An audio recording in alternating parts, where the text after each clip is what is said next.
வணக்கம். சொக்கலிங்கம் தினதாரணி தொலைக்காட்சியிலிருந்து பேசுகிறேன்.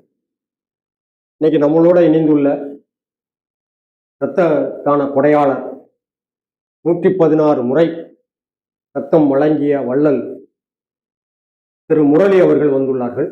அவர்களை வருக வருகன வரவேற்கிறேன். வணக்கம் சார், எல்லாருக்கும் வணக்கம். அவர்கிட்ட இரத்த தானத்தை பற்றி ஏகப்பட்ட விஷயம் நம்ம கேட்க போகிறோம். இரத்த தானம் அப்படின்னா என்ன சார்? அதாவது இதுவரைக்கும் மனிதனால லேப்ல கண்டுபிடிக்க முடியாத விஷயங்கள்ல ஒன்று ரத்தம். ஸோ அதை ரீப்ளேஸ் பண்ணியே ஆகணும். ஒரு மனிதன் தான் இன்னொரு மனிதனுக்கு கொடுத்தாகணும். இன்னும் மனித நேயம் அப்படிங்கிறது உயிரோட இருக்கிறதுக்கான ஒரு விஷயமும் இந்த ரத்த தானம் மாத்திரம் தான். ஏன்னா அந்த இது மாத்திரம் இல்லைன்னா மனிதர்கள் நேரம் மறுபடியும் காட்டு பிராண்டிகளாவே மாறியிருப்பாங்க. மகிழ்ச்சி. ஸோ ஒருத்தரும் அடிச்சு இது பண்ணிட்டு இதே மாதிரி ஜாதி மதம் இனம் தாண்டி ஒரு மனிதனை இன்னொரு மனிதனோட இணைக்கிறது இந்த ரத்த தானம். ஸோ ரத்த தானம் யார் வேணாலும் கொடுக்கலாம். அதாவது 18 வயதுல இருந்து 45 வயது சாதாரணமான விஷயம், இது வரைக்கும் கொடுக்கலாம். 45 வயதுக்கு மேலையும் ஆரோக்கியமான இருந்தாங்கன்னா 60 வயது வரைக்கும் ரத்த தானம் கொடுக்கலாம்னு சொல்லி இப்ப கொடுத்துருக்காங்க. ஆனா நார்மலா 45 வயது வரைக்கும் எல்லாருமே ரத்த தானம் பண்ணலாம். ரொம்ப எல்லாருமே பண்ணலாம். நான் சைவம் தானே சாப்பிட்றேன், நான் எப்படி பண்ண முடியும், இல்ல எனக்கு வீட்டுல பிரச்சனைகள் இருக்கு, நான் எப்படி பண்ண முடியும்னு கேட்காம எல்லாருமே ரத்த தானம் பண்றது நல்லது. எதுக்காக சொல்றோம் அப்படின்னா, இந்தியாவில ஒரு நிமிஷத்துக்கு 16ல இருந்து 18 பேருக்கு ரத்த தானம் தேவைப்படுறதா ஒரு அறிக்கை சொல்லுது.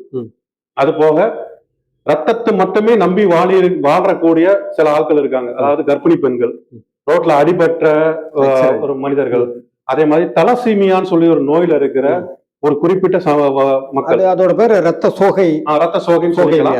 அதை சொன்னா தட்டணு குறைபாடுன்னு சொல்றாங்க. சரியான வார்த்தைகளும் தட்டணு குறைபாடுன்னு சொல்றாங்க. நீங்க சொல்ற பிளேட்லெட்ஸ் அதோட தமிழாக்கம் தட்டணு, ரத்த தட்டை, நம்மளோட வாழ்க்கையில எதுனா சொல்லிக்கலாம். சோ இந்த இது குறைபாடு ரத்த தானம் பண்றது வேற, ரத்த பிளேட்லெட்ஸ் வேற தனியாக சார். ரத்த தானம்ங்கிறது நம்ம மொத்த பிளட்டை அப்படியே எடுத்து அதை ப்ரெசரேட் பண்ணி ஏத்துறது ரத்த தானம். ரத்தத்துல இருக்கிற காம்போனன்ட்ஸ், அதாவது பகுதிகளை தனித்தனியா பிரிச்சு ரத்த சோப்பணு, ரத்த வெள்ளையணு, பிளேட்லெட் அந்த மாதிரி பிரிச்சு தனியா ஏத்துறதும் உண்டு. அதுவும் தனியாவே டொனேட் பண்ணலாம். அது நீங்க அணுக்கள் எல்லாம் தனியாவே பண்ணலாம். அதுவே 3 மாசத்துக்கு இருக்கமா பண்ணலாம். 15 நாளுக்கு ஒருக்க 15 நாளைக்கு ஒரு பிளேட்லெட் தாராளமா பண்ணலாம். நீங்க அதிகமா பிளட் டொனேஷன் எங்க பண்ணிருக்கீங்க? ஜிஹெச்ல தான் சார். அரசு மருத்துவமனையில. எதனால? அரசு காரணம் இருக்கு சார். ஏன்னா தப்பா எடுத்துக்க முடியாதனாலும் பிரைவேட்ல நம்ம பிளட்டை அவங்க டெஸ்டிங் போக எக்ஸ்ட்ரா கொஞ்சம் அமௌண்ட் வாங்குறதா எங்களுக்கு கொஞ்சம் தகவல். சரி. ஆனால் கவர்மெண்ட்ல 1240 ரூபா கவர்மெண்ட் பிக்ஸ் பண்ணிருக்காங்க. அதாவது நேஷனல் பிளட் கவுன்சில் பிக்ஸ் பண்ணிருக்காங்க. ஒவ்வொரு ரத்தத்திலையும் 24 டெஸ்ட் எடுக்கணுங்கிறது அவங்களோட ஒரு ஆய்வறிக்கை. அதுல இன்க்ளூடிங் எலிசா உட்பட, அதாவது உங்களுக்கு ரத்தத்துல மலேரியா இருக்கா, மாதிரி கொரோனா இருக்கா, அது போக வேற என்னென்ன வியாதிகள்லாம் இருக்கு, இன்க்ளூடிங் எய்ட்ஸ் உட்பட அவங்க செக் பண்ணிடுவாங்க. எலிசா டெஸ்ட் எய்ட்ஸுக்காக எடுக்கிறது எலிசா. அந்த டெஸ்ட் உட்பட அவங்க எடுத்துருவாங்க. அந்த 24 டெஸ்ட் எடுப்பாங்க. ஸோ நார்மலா 350 ml எடுப்பாங்க. ஸோ பேபி பேக் போட்டாங்கன்னா 250 ml எடுப்பாங்க. 350 ml. அந்த 50 ml அவங்க டெஸ்டிங் எடுத்துப்பாங்க. எடுத்துட்டு இந்த 300 ml அவங்க பிரிசர்வேஷனுக்கு யூஸ் பண்ணல. இப்ப யாரெல்லாம் பிளட் கொடுக்கலாம், யாரெல்லாம் கொடுக்க கூடாது? 18 வயதுக்கு மேற்பட்ட ஆரோக்கியமாக இருக்கக்கூடிய ஆண் பெண், 45 கிலோக்கு மேல இருக்கக்கூடிய எல்லாருமே தாராளமா டொனேட் பண்ணலாம். வருஷத்துக்கு தன்னோட பிறந்த நாள், இல்ல தனக்கு பிடிச்சவங்களோட பிறந்த நாள், கல்யாண நாள், எப்படி வேணாலும் வச்சுக்கிட்டு ஒரு நாள் பண்ணலாம். தாராளமா இதை கடைசி வரைக்கும் கடைபிடிக்கலாம். தன்னோட யாரெல்லாம் கொடுக்க கூடாத ஆட்கள் ட்ரிங்க்ஸ், யாரெல்லாம் ஆல்கஹால் யூஸ் பண்ணாங்களோ அவங்க 48 மணி நேரத்துக்கு கொடுக்க முடியாது. கண்டுபிடிச்சு என்ன கேட்டா அவங்க கொடுக்காம இருக்கிறது நல்லது. அது போக ஸ்மோக்கிங், நிக்கோடின் இருந்ததுன்னா அது ரத்தத்துல 6ல இருந்து 8 மணி நேரம் இருக்குங்கிறது ஒரு அறிக்கை. சோ அதனால ஸ்மோக் பண்ணா அடுத்த ஒரு 8 மணி நேரத்துக்கு கொடுக்க கூடாது. அது போக பல்லுல ட்ரீட்மெண்ட் பண்ணியிருந்தாங்கன்னா, பல்லு எக்ஸ்ட்ராக்ஷன் பண்ணியிருந்தாங்க, இல்ல ஆபரேஷன் பண்ணியிருந்தாங்களோ அவங்களும் 6 மாசத்துக்கு கொடுக்க கூடாது. மஞ்சக்காமாலை வந்தவங்களும் 1 வருஷத்துக்கு கொடுக்க விட மாட்டாங்க.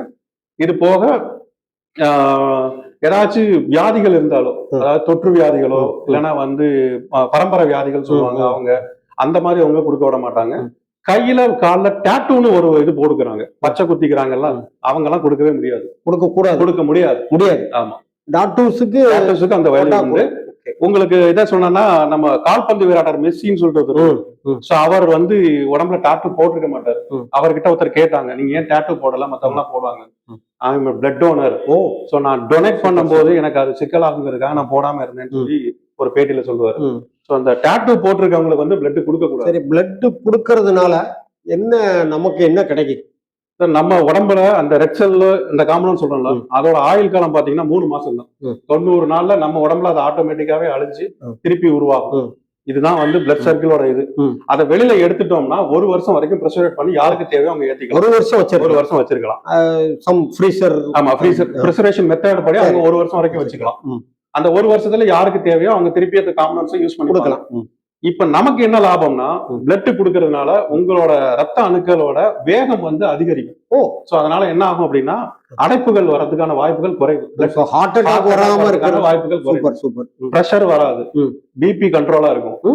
அது போக 24 டெஸ்ட் நீங்க வெளியில எடுத்தீங்கன்னா அந்த டெஸ்ட்டுக்கு மாத்திரமே உங்களுக்கு 3000 4000 செலவாகும். 1 மாசத்துக்கு ஒருக்க கவர்மெண்ட் ஃப்ரீயாவே உங்களுக்கு எடுத்துறாங்க. நீங்க பிளட் டொனேஷன் கொடுக்கும்போது இந்த டெஸ்ட் எல்லாம் எடுக்கிறதுனால வியாதிகள் இருக்காங்கிறது சொல்லுவாங்க. சப்போஸ் உங்களுக்கு ஏதாவது சின்ன இது இருந்தா கூட அவங்க யாருக்கு போன் பண்ண மாட்டாங்க, டைரக்டா நமக்கு அடிச்சு சார் உங்க பிளட் டெஸ்ட்ல இந்த மாதிரி இருக்கிற மாதிரி தெரியுது, நீங்க வந்து இது பண்ணிக்கோங்க அப்படின்னு அவங்களே நம்ம சொல்லிடுவாங்க. அதனால நம்ம புதிய ஆமா, அதனால என்ன ஆகுனா அந்த ரீசைக்கிள் ஆகிற ஸ்பீடு வந்து நமக்கு அதிகம்னால சுறுசுறுப்பா இருக்கும். முன்னாடி எல்லாம் என்ன ஆகும் அப்படின்னா, நான் அந்த பிளட் கொடுத்து அந்த 3 மாசம் நெருங்கும் போது கொஞ்சம் டயர்டா இருக்கும். என்னடா அப்படின்னு இருக்கும். எங்க வீட்டம்மாவே கேட்பாங்க, என்ன 3 மாசம் ஆகும்போது பிளட் கொடுக்கலையா, உன்ன டயர்டா தெரியுறீங்களா அப்படிம்பாங்க. அந்த பிளட் கொடுத்து வந்ததுக்கு அப்புறம் பாத்தீங்கன்னா ஒரு 4 நாளுக்கு பயங்கர ஆக்டிவா இல்ல. நான் அதை தான் கேட்கணும்னு நினைச்சேன். உங்க வீட்டுல இதை எப்படி எடுத்துக்கிட்டாங்க சார்? முதல்ல நான் பிளட் வந்து கொடுக்க ஆரம்பிச்சது என்ன 17ஆவது வயசுல. ஆனா அப்போ வந்து கட்டுப்பாடு கிடையாது. 18 வயசுங்கிற கட்டுப்பாடு அப்ப இல்ல. 2000 இது 2000த்துல நான் 12th முடிச்சுட்டு ஃபர்ஸ்ட் வரேன், காலேஜ்ல ஜாயின் பண்றேன். சோ என்னோட சோசியல் ஆக்டிவிட்டிஸோட குருநாதர் மிஸ்டர் ரவீந்திரன், கோஆர்டினேட்டர், கோழிக்கடை ரவீந்திரன், ஜான்ஸ் காலேஜ். அவர் தான் என்னோட குருநாதர். எங்க போனாலும் நான் பெருமையா சொல்லுவேன் என்னோட குருநாதர் அவர். அவர் தான் என்ன முதல்ல வந்து இந்த சோசியல் ஆக்டிவிட்டிஸ்ல வந்து இறக்கி விட்டாரு. இந்த மாதிரி நம்ம இருக்கிறதுனால நீ இறந்து போனதுக்கு அப்புறம் 4 பேராவது உன் பேரை சொல்லணும்டா, அப்பதான் நம்ம வாழ்ந்ததுக்கு அர்த்தம் அப்படின்றாரு. ஆனா அவர்னால ஃபர்ஸ்ட் நான் பிளட் கொடுத்துட்டு வரும்போது எங்க அம்மா திட்டினாங்க, எங்க அப்பா திட்டினாங்க, சுத்தி இருக்கவங்க எல்லாம் திட்டினாங்க. பட் என்னோட குருநாதர் வந்து ஒவ்வொரு டிபார்ட்மெண்டா கூட்டு போனாரு. என் ஸ்டூடெண்ட் எத்தனை கொடுத்துருக்கான், என் ஸ்டூடெண்ட் எத்தனை கொடுத்துருக்கான் அப்படின்னு. ஃபர்ஸ்ட் கொடுத்தது வந்து ஒரு 2 இன்சிடென்ட் வந்து எனக்கு இந்த பிளட்டை கண்டினியூ பண்றதுக்கு வந்து இதா இருந்துச்சு. சோ உங்களுக்கு டைம் தான் நான் அதை மட்டும் சொல்றேன். நான் வந்து என்எஸ்எஸ் கோஆர்டினேட்டரா இருக்கேன் சார், ஜான்ஸ் காலேஜ்ல என்எஸ்எஸ் கோஆர்டினேட்டர். யூனிட் நம்பர் 19க்கு நான் பிஓ ப்ரோக்ராம் ஆஃபீஸரா இருந்தேன். சோ எங்க இதுல வந்து பிளட் கேம்ப் நடத்தணும். அது சம்பந்தமா நான் ஜிஹெச் போறேன். சோ அப்ப மணிமாலா மேடம் வங்கியோட பொறுப்பாளர் ஜாயின் பண்றாங்க. அப்பதான் ஜாயின் பண்றாங்க. நான் போறேன், போயிட்டு பேசுறேன். சோ நீங்க யார் என்னன்னு கேட்கும்போது நான் அந்த மாதிரி என்னோட காலேஜோட ஐடென்டிபிகேஷன் காமிச்சு பிளட் பேங்க் இது நடத்தணும் மேடம் அப்படின்னு சொல்லி நான் கொடுக்குறேன். அவங்க டேட்டு கொடுக்குறாங்க. சோ வெளியில வரேன், ஒரு 16-17 வயசு ஒரு பொண்ணு, அது அழுதுகிட்டு இருக்கு. அந்த பொண்ணுக்கு காதும் கேட்காது, வாயும் பேச முடியாது. சோ ஒரு மாற்றுத்திறனாளி, அவங்க வந்து அழுதுகிட்டு இருக்காங்க. சோ பக்கத்துல இருக்கவங்ககிட்ட நான் கேக்குறேன், ஏன் அவங்க அழுதுகிட்டு இருக்காங்க? அவங்க அம்மாவுக்கு யூட்ரஸ் ரிமூவ் பண்ணணுமா, பிளட் கிடைக்கல. சொல்றது எல்லாமே அரசு மருத்துவமனை. இது 2000த்துல நடந்தது. சோ அப்ப வந்து கேக்குறாங்க, அந்த பொண்ணு வந்து அழுதுகிட்டு இருக்கு. அந்த அம்மாவோட புருஷன் வந்து கவர்மெண்ட்டுக்கு டொனேட் பண்றவர், பச்சைக்கடைக்கு டொனேட் பண்றவர், அதாவது ட்ரிங்கர். சரி சரி, அவ்வளவுதான். அதனால அவர் வந்து என்னன்னா இவங்களை கவனிக்கவும் இல்ல, இதுவும் இல்ல, அவர் இருக்காரே தெரியாது. இந்த பொண்ணு அழுதுகிட்டு இருக்கு. இந்த பொண்ணுக்கு ஒரு 16-17 வயசு இருக்கும். அதனால யார்கிட்டையும் கேட்கவும் முடியல, ஒண்ணும் பண்ண முடியல. சோ நான் கேட்கும் போது அவங்க சொல்றாங்க, இந்த யூட்ரஸ் ரிமூவ் பண்றதுக்காக பிளட் வேணும், ஏ நெகட்டிவ் பிளட் வேணும். அதனால இந்த பொண்ணு அழுதுகிட்டு இருக்குப்பா, 4-5 நாளா கிடைக்கல அப்படின்றாங்க. அப்போ எனக்கு எங்க சார் எனக்கு சொல்லி கொடுத்ததுனால நான் என்ன பண்ணேன்னா, சார் மேடம் என்னோட பிளட் செக் பண்ணி பாருங்க, என்னோடது யூஸா இருந்தா கொடுத்துருங்க அப்படின்னு சொல்லி இது பண்ணேன். ஆன் தி ஸ்பாட்டை செக் பண்ணாங்க, இருந்துச்சு, கொடுத்து அந்த பங்க் பாஸ் பண்ணிட்டாங்க. சோ அப்ப அதுதான் உங்களுக்கு முதல் பிளட் டொனேஷன். அதுதான் ஒரு அருமையான ஆளுக்கு கொடுத்துருக்காங்க. அந்த அம்மா என் கையை பிடிச்சு அழுதாங்க. இந்த பொண்ணு வந்து என் கையை பிடிச்சு அப்படி அழுதுச்சு. அதனால பேச முடியாது, ஆனா அந்த எக்ஸ்பிரஷன் வந்து இன்னும் என் மைண்ட்ல வந்து 116 முறை கொடுத்தாலும் முதல் தடவை கொடுத்தது மறக்க முடியாத ஒரு இது. அதாவது அதை என்ன கண்டினியூ பண்ண வச்சது. ஆமா, இல்லன்னா 10ஓட 11 நானும் ஒரு கொடுத்துட்டு போயிருக்கேன். ஆனா இது இந்த விஷயம் என்ன கண்டினியூ பண்ண வச்சது. அந்த விஷயம் நான் என்ன பண்ணேன்னா, இங்க வர்றவங்களுக்கு நிறைய பேருக்கு ரெண்டு விஷயம் பிரச்சனை. ஒண்ணு, அவங்களால வருமானத்தை வந்து விட்டு தான் இங்க வந்து இது பண்றாங்க, ட்ரீட்மெண்ட்டுக்கு வராங்க. சோ பிளட்டுக்குன்னு வெளியே அலைய முடியாது. அந்த நேரத்துல பாத்தீங்கன்னா பிளட்டுக்கு வந்து ரூபா கொடுத்து வாங்கிட்டு இருந்தாங்க. இப்போ கம்ப்ளீட்டா தடை பண்ணியாச்சு. இப்போ யாருமே பிளட்டுக்கு ரூபா கொடுக்க கூடாதுன்னு சொல்லியாச்சு. சோ கமர்ஷியல் டோனர்ங்கிறது இல்லாம ஆயிடுச்சு. அப்ப இருந்தது. ஆமா, நான் இருக்கும்போது 2000 வந்து இருந்தது. 5000 ரூபாய் என்னோட நெகட்டிவ் பிளட்டுக்கு 5000 ரூபாய் தரேன்னு சொல்லி 2000 என்ன பேசின ஆள்கள் உண்டு. அப்பவுமே நான் சொல்லுவேன், ரத்த தானம். இப்பவும் அப்படி யாரும் பேசுறது இல்ல. இப்பவும் பேசுறாங்க, ரூபா பிரைவேட்ல பேசுறாங்க. பிரைவேட்ல ஆமா, ஆனா அரசாங்கத்துல பேசுறதுக்கு இது கிடையாது. இல்ல, இந்த பிளட்டோட டைப்ஸ் என்னெல்லாம் இருக்கு சார்? பிளட்ல வந்து நம்ம நார்மலா வந்து ஏ. இல்ல, நீங்க இப்ப என்ன குரூப்? நான் ஏ நெகட்டிவ் சார். மற்ற குரூப்ஸ் எல்லாம் என்ன? ஏ, பி, ஏபி, ஓ. இந்த 4 வந்து இதுவரைக்கும் கண்டுபிடிச்சு. சோ வில்லியம் ஹார்வி அப்படிங்கிற ஒரு ஃபாரினர் தான் அந்த பிளட்டை வந்து கண்டுபிடிச்சார், பிளட்ல இருக்கிற வகைகளை. அது போக ரெகானஸ் அப்படின்னு ஒரு குரங்குகளோட திசுல இருந்து எடுத்த இதுதான் வந்து அந்த RH சொல்லுவாங்க. RH+. அந்த திசு வந்து எந்த பிளட்ல இருக்கோ அது பாசிட்டிவ், அது இல்லைன்னா நெகட்டிவ் சொல்லுவாங்க. இதுல என்னன்னா, உலகத்துல இருக்கிற மக்கள்ல 60% மக்களுக்கு வந்து பாசிட்டிவ் பிளட் இருக்குங்கிறது வந்து ஒரு கால்குலேஷன். ஓகே. அதுலயும் பி பாசிட்டிவ் தான் நிறைய இருக்கும். ரேர் குரூப் என்ன? ரேர் குரூப் பாத்தீங்கன்னா ஒவ்வொரு குரூப்லயுமே சப் குரூப் வந்து ரேர் சார். இப்ப ஏனா ஏ நெகட்டிவ் ரேர், பினா பி நெகட்டிவ், ஏபினா ஏபி நெகட்டிவ் ரேர். இது போக ஓ நெகட்டிவ் போக பாம்பே ஓ நெகட்டிவ்னு ஒரு குரூப் இருக்கு. சரி. சோ அது வந்து பாம்பேல இருந்த ஒரு குறிப்பிட்ட மக்களுக்கு மாத்திரம் அதை கண்டுபிடிச்சாங்க. இது வரைக்கும் கண்டுபிடிச்சப்பட்ட மக்கள் மாத்திரமே 1 லட்சத்துல இருந்து 1.5 லட்சம் தான் இருப்பாங்க பம்பாயில இருந்த மக்கள்ல. சோ அதனால அந்த பிளட் வந்து எந்த குரூப்புக்கும் அக்செப்ட் பண்ணாது. நார்மலா நம்ம பிளட் என்ன பண்ணலாம்னா 2 டைப்பா பிரிப்பாங்க. ஒன்னு வந்து யுனிவர்சல் டோனர் சொல்லுவாங்க, இன்னும் யுனிவர்சல் ரெசிபியன்ட் சொல்லுவாங்க. ஆமா. சோ யுனிவர்சல் டோனர்னு யாருன்னு பாத்தீங்கன்னா, இந்த ஓ நெகட்டிவ், அதாவது ஓ குரூப்ல இருக்கவங்க எல்லாருமே யுனிவர்சல். ஆமா, எந்த குரூப்பும் தெரியாட்டாலுமே ஓ வந்து ஏத்திக்கலாம். எக்ஸம்ஷன் ஓ நெகட்டிவ். ஓ நெகட்டிவ்க்கு மாத்திரம் ஓ நெகட்டிவ் மாத்திரம் தான் ஏத்துவாங்க. ஏன்னா ஓ நெகட்டிவ் வந்து பாசிட்டிவ் ஏத்த முடியாது. மத்தபடி நீங்க எந்த குரூப்பா இருந்தாலும் ஏத்திக்கலாம். அதே மாதிரி ஏபி வந்து யுனிவர்சல் ரெசிபியன்ட், அவங்களுக்கு எந்த குரூப் கொடுத்தாலும் செட் ஆகும். சோ இது வேர்ல்டு ஃபுல்லா இதுதான். இது போக அப்பப்போ வந்து புதுசா பிளட்டை வந்து கண்டுபிடிச்சிட்டே இருக்காங்க. இப்ப ரீசெண்டா பாம்பே ஓ பாஸ் சொன்னேன். அதே மாதிரி நல் பிளட்னு ஒண்ணு கண்டுபிடிச்சிருக்காங்க. சோ இப்ப ரீசெண்டா வந்து ஒரு 1 இயருக்கு முன்னாடி பெங்களூர்ல ஒரு பிளட் கண்டுபிடிச்சாங்க, 23 அப்படின்னு சொல்லிட்டு. அந்த மாதிரி நிறைய கண்டுபிடிச்சிட்டே இருக்காங்க. பட் காமனா இருக்குன்னு பாத்தீங்கன்னா ஏ, பி, ஏபி, ஓ, இந்த 4 தான். இதுல ஒரு இது பிளட்டை வந்து செயற்கையா உருவாக்க முடியுமா? இன்னி வரைக்கும் அதுக்கான முயற்சி நடந்துகிட்டு இருக்கு சார். ஆனா வந்து இறைவனோட இது வந்து நீ இப்படி இருந்தா தான் மக்கள் கிட்ட மனிதாபிமானம் இருக்குங்கிறதுக்காகவே இது பண்ணாம மத்ததெல்லாம் ரீப்ளேஸ் பண்ணிடலாம். ஹார்ட்டை ரீப்ளேஸ் பண்ணிடலாம், லங்ஸ் பண்ணிடலாம், பண்ணிடலாம். பிளட் மட்டும் ரீப்ளேஸ் பண்ண முடியாது. இன்னொன்னு தோலையும் எதுவுமே டோனர் தான் பண்றாங்க. இந்த 2 விஷயமும் இன்னி வரைக்கும் ரீப்ளேஸ்மெண்ட் கிடைக்கல. இன்னைக்கு நீங்க அந்த ஒரு இது போட்டிருக்கீங்களா, ஒரு சின்ன இது இப்ப நீங்க குடுத்துட்டு வரீங்களா? ஆமா சார், இன்னைக்கு காலையில வந்து ஜிஹெச்ல ஒரு ரிக்வெஸ்ட் வந்துச்சு. ஒரு யூட்ரஸ் ரிமூவ் பண்ற ஒரு பேஷண்ட்டுக்கு வந்து கேட்டிருந்தாங்க. சரி, 2 நாளா இன்னைக்கு கொடுத்தது 116. ஆமா சார், 116. நீங்க ஒரு பிளட் டோனர்ஸ் கிளப் வச்சிருக்கீங்களா? அப்போ சார் கிளப்னு சொல்ல முடியாது சார். ஆக்சுவலா வந்து என்கிட்ட ஒரு 23-24 குரூப் இருக்கும். ஸோ எல்லாருமே என்ன பண்ணிருப்பாங்கன்னா, அந்த குரூப்ல வந்து எனக்கு ரிக்வெஸ்ட் இப்போ நான் அரசு மருத்துவமனையில கிராமத்துல இருந்து வந்திருக்கேன், ஹாஸ்பிட்டல்ல சேர்த்திருக்கு, எங்க மதுரையே சேர்த்திருக்கு. ஒரு சர்ஜரின்னு சொல்றாங்க. அந்த சர்ஜரிக்கு டாக்டர் வந்து ஒரு சீட்டு கொடுப்பாரு, எனக்கு இந்த பிளட் வேணும். நான் வந்து இதை வச்சுக்கிட்டு எனக்கு இந்த ஊர்ல யாரையுமே தெரியாது. பிளட் பேங்க்ல போய் கேட்டா உங்களை கான்டாக்ட் பண்ணுவாங்களா? நாங்க தான் உங்களை கான்டாக்ட் பண்ணுவோம்? இல்ல சார், பிளட் பேங்க்ல எங்களோட நம்பர் எல்லாமே இருக்கு. கண்டிப்பா வந்து எல்லார்கிட்டயும் இருக்கும். அந்த பிளட் பேங்க்ல வந்து கேம்ப் கோஆர்டினேட்டர்னு ஒரு போஸ்டிங்ல வந்து ஒரு லேடி இருப்பாங்க. சோ அவங்க கிட்ட நம்ம வந்து கேட்டாலே அவங்க வந்து ரெகுலரா டொனேட் பண்றவங்க கிட்ட இது பண்ணுவாங்க. இது வந்து ஒன்லி ஃபார் ரேர் பிளட்டுக்கு மாத்திரம். அதாவது பாசிட்டிவ் பிளட், பி பாசிட்டிவ் தான், இல்ல எனக்கு ஓ பாசிட்டிவ் தான் அப்படின்னா அது அவங்க குடும்பத்திலேயே 100 பேருக்கு இருக்கு. கொடுத்துக்கலாம். எங்கிட்ட கொடுத்தா கூட நாங்க அவங்களை கன்வின்ஸ் பண்ணுவோம். சரி, இப்ப நான் பி பாசிட்டிவ், எங்க குடும்பத்துல பி பாசிட்டிவே இல்ல, வாய்ப்பே இருக்கா சார்? யாராவது ஒருத்தர் இருப்பாங்க, 60% இருக்கு. சரி, அவங்க கொடுக்கறதுக்கு விருப்பம் இல்லாத நம்ம அதை கன்வின்ஸ் பண்ணி தான் ஆகணும். என்ன ரீசன் நான் சொல்றேன் சார், 2 பிரச்சனை வரும். ஒண்ணு என்னன்னா, புதுசா ஒருத்தர் பிளட் கொடுக்கும் போது அவர் உடம்புல என்ன பிரச்சனை இருக்குங்கிறது தெரியாது. ஏன்னா உங்க குடும்பத்துக்கு மரபு ரீதியா சில வந்து இதுகள் இருக்கும். மரபு ரீதியா இருக்கும் போது அந்த பிளட் வந்து ஈஸியா உங்களுக்கு அக்செப்ட் பண்ணிக்கும். புதுசான ஒரு பிளட் வரும்போது உங்க வந்து பாடி வந்து ஏலியனா பார்க்கும், அதை அக்செப்ட் பண்ணாது. அதனால முடிஞ்ச அளவுக்கு நம்ம குடும்பத்துல கொடுக்கணும். இன்னொன்னு அது நம்ம கடமையும் கூட சார். நம்மளோட இதை வந்து இன்னொருத்தர் கொடுக்கணும்னு எதிர்பார்க்க வேண்டாமே, நம்ம கடமை நம்ம செய்யணும்ல. கரெக்ட். நம்ம இப்படி ஒவ்வொருத்தரும் உருவாக்கினா தான் அடுத்த தலைமுறையும் வரும், அந்த இதுவும் வந்து ஃபுல்ஃபில் ஆகும். இப்போ இதுவே வந்து நான் 2003-2004 வரும்போது இவ்வளவு டோனர்ஸ் கிடையாது, இவ்வளவு இதுவும் கிடையாது.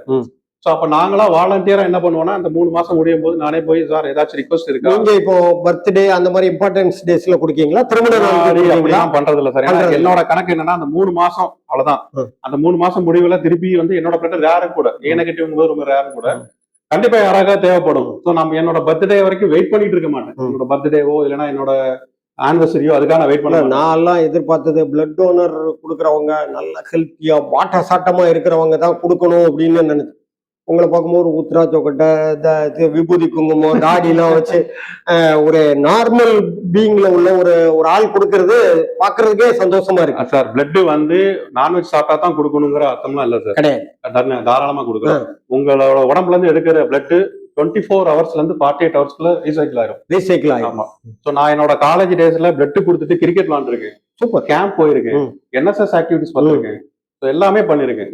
இப்பவும் கூட நான் இந்த பிளட் கொடுத்தா கலெக்டர் ஆனா கூட பிளட் கொடுத்தா அன்னைக்கு லீவ் எடுத்துக்கலாம்னு சொல்லிட்டு இது இருக்கு, ஜீவோ இருக்கு, கவர்மெண்ட்லயே ஜீவோ இருக்கு. நீங்க பிளட் கொடுத்தீங்கன்னா அந்த சர்டிபிகேட்டை வச்சு LOP இது எடுத்துக்கலாம். அதுக்கு ஒரு நாள் வந்து சேலரியோட சேல் எடுத்துக்கலாம். இது வந்து ரூல்ஸ் இருக்கு. ஆனா இன்னி வரைக்கும் நான் 116 நாள்ல ஒரு நாள் கூட நான் லீவ் எடுத்தே இல்ல. என்னோட ஆக்டிவிட்டிஸ் நான் தடை பண்ணதே கிடையாது. பண்ணாம நீங்க ஓடிக்கிட்டே தான் இருக்கு. சரி, மத்தவங்க மாதிரி நான் நான்வெஜ் சாப்பிடுறது இல்ல. சோ என்னோட கம்யூனிட்டி படி நான் வந்து சாதாரண சைவம் தான் சாப்பிடுவேன். உங்களோட நம்ம கலோக்கியல் லாங்குவேஜ் சாப்பிடனா தயிர் சாதம். தயிர் சாதம் சாப்பிட்டா கொடுக்கலாம் சார், தாராளமா கொடுக்கலாம். சாப்பாட்டுக்கும் இதுக்கு சம்பந்தமே கிடையாது சார்.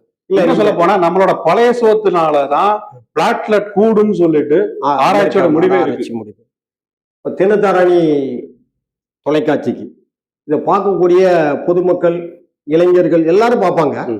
இவங்களுக்கு நீங்க ஏதாவது மெசேஜ் சொல்றீங்களா? மெசேஜ்ங்கிறத விட ஒரு வேண்டுகோள்னு சொல்றேன். முதல்ல வந்து நம்ம குடும்பத்துல ரத்த தேவை அப்படின்னு வந்துச்சுன்னா முன்னாடி வாங்க, நான் கொடுக்குறேன், என்னால முடியும் அப்படின்னு நீங்க முன்னாடி வாங்க. நீங்க கொடுத்தீங்கன்னா உங்களை பார்த்து உங்க குடும்பத்துல 4 பேர் வருவாங்க, 40 பேர் ஆவாங்க. இப்ப நாங்களாம் வந்து பண்ணோம், பெருமைக்கு இல்லாட்டாலும் நான் பண்ணதை வந்து ஒரு ஃபேஸ்புக்லயோ வாட்ஸ்அப்லயோ போடுறோம் அப்படின்னா அதனால 4 லைக் வரும், கமெண்ட் வருங்கிறதுக்காக இல்ல, என்ன பார்த்து ஒரு 4 பேர் வந்துட மாட்டாங்களா அப்படிங்கிற ஒரு ஆதங்கத்துலதான் நாங்க அதை பண்றோமே தவிர அந்த லைக்குக்காகவோ இல்லைன்னா ஷேருக்காகவோ நாங்க பண்றது இல்லை. ரத்தம்ங்கிறது வந்து இன்னி வரைக்கும் நம்மளால ரீப்ளேஸ் பண்ண முடியாத ஒரு விஷயம். ஸோ அதனால தயவு செய்து நமக்கு ஒரு பிரச்சனைன்னு வரும்போது நாங்க வரோம்னு நீங்க முன்னாடி வாங்க. இளைஞர்கள் முன்னாடி வந்தீங்கன்னா பின்னாடி வந்து ஆயிரக்கணக்கான மக்கள் வர்றதுக்கு வாய்ப்புகள் இருக்கு. நீங்க எதுவும் அமைப்புகள்ல இருக்கீங்களா? சார் அமைப்புகளுங்க நிறைய இருக்கேன் சார். இந்திய செஞ்சிலுவை சங்கத்துல இருக்கேன். அது போக வந்து நல்லோர் வட்டம்னு ஒரு குரூப்ல இருக்கு. சூப்பர். அப்புறம் ரத்த தான சேவை கழகத்துல இருக்கு. ஆல் இந்தியா பிளட் டோனர் அசோசியேஷனோட சவுத் இந்தியாவோட ஜாயிண்ட் செக்ரட்டரி. சூப்பர். அதனால பிளட் வந்து தேவைப்படுற நேரத்துல உங்களை அழைக்கலாம். ஆமா அழைக்கலாம். எப்ப வந்து அதாவது ஒரு ரேரான பிளட் கிடைக்கல அப்படிங்கிற பட்சத்துல என்ன தாராளமா கூப்பிடலாம், நான் ரெடி பண்ணி தரேன். இந்த பாம்பே ஓ நெகட்டிவ்க்கு வந்து நாங்க தான் ஆதரைஸ் சார். சூப்பர். இது வரைக்கும் எந்த த்ரூஅவுட் தமிழ்நாடு ஃபுல்லா, தமிழ்நாடு, கேரளா, ஆந்திரா எங்கனாலும் சரி இந்த பிளட் இருக்கு அப்படின்னா எங்களுக்கு உடனே தகவல் வரும். எங்க தேவைப்பட்டாலும் நாங்க வந்து மாத்தி கொடுக்குறோம். இப்போ ரீசெண்டா வந்து ஒரு 6 மந்த்துக்கு முன்னாடி திருநெல்வேலியில ஒரு கேம்ப் நடந்துச்சு. அந்த கேம்ப்ல வந்து தெரியாத ஒருத்தர் வந்து பிளட் கொடுக்குறாரு, அது பாம்பே ஓ நெகட்டிவ். ஸோ அவருக்கே அது வரைக்கும் தெரியாது அந்த பிளட் என்னோட பிளட் பாம்பே ஓ நெகட்டிவ் தெரியாது. அதை இங்க யாருக்கும் ஏற்றவும் முடியாது. அப்ப இங்க ப்ரெஷரேட் பண்ணோம். பெங்களூர்ல தேவைப்பட்டுச்சு. காலையில 4 மணிக்கு போன் வருது. ஸோ நானும் என்னோட ஃப்ரெண்டு மிஸ்டர் நாகராஜன் சொல்லிட்டு அவர் ரெட் கிராஸ்ல மெம்பர், நாங்க 2 பேரும் போனோம். அதை வாங்கி இதுல ரயில்வே ஸ்டேஷன்ல இப்ப இருந்து ரயில்ல வந்து நம்ம பண்ணலாம். ரயில்ல பெர்மிஷன் கொடுத்துருக்காங்க. ஃபர்ஸ்ட் ஏசில மாத்திரம் அனுப்பலாம். ஃபர்ஸ்ட் ஏசில இருக்கிற ஒருத்தட்ட கொடுத்து, அதாவது அந்த மெயின்டெனன்ஸ் அவங்ககிட்ட கொடுத்து, இதை பாண்டிச்சேரிக்கு போறால நீங்க விழுப்புரத்துல வந்து கொடுத்துருங்கன்னு சொல்லிட்டு, அது எத்தனை மணிக்கு அங்க போதோ அந்த விழுப்புரத்துல இருக்க எங்க கோஆர்டினேட்டருக்கு போன் பண்ணி சொல்லி அதை வாங்கி பாண்டிச்சேரி ஜிப்மருக்கு கொடுத்து, ஏன்னா அதை வந்து 6 மணி நேரத்துல 7 மணி நேரம் வரைக்கும் தான் அந்த ஜெலட்டின் வந்து தாங்கும். ஸோ அதுக்கப்புறம் ரீப்ளேஸ் பண்ணணும். அதுக்கப்புறம் அங்க ரீப்ளேஸ் பண்ணி திருப்பி பெங்களூருக்கு கொடுத்து விட்டு நாங்க இது பண்ணோம். இந்த மாதிரி வந்து பாம்பே ஓ நெகட்டிவ்க்கு வந்து திருநெல்வேலியில மத்தனால என்டையரா எங்க இருந்தாலும் எங்களுக்கு வந்து இன்ஃபர்மேஷன் வரும். ஸோ நாங்க இது பண்ணுவோம். இன்னைக்கு உள்ள சிறப்பான நாள் சொல்ல போனோம் என்னன்னா, ஒரு மிகப்பெரிய ஒரு இளைஞர் 167 தடவை ரத்த தானம் வழங்கிய ஒரு நண்பர் திரு முரளியை சந்திச்சதுல மகிழ்ச்சி. தினத்தாரணி தொலைக்காட்சியின் சார்பாக எங்களுடைய நெஞ்சார்ந்த நன்றி. நன்றி சார். நன்றி. வணக்கம்.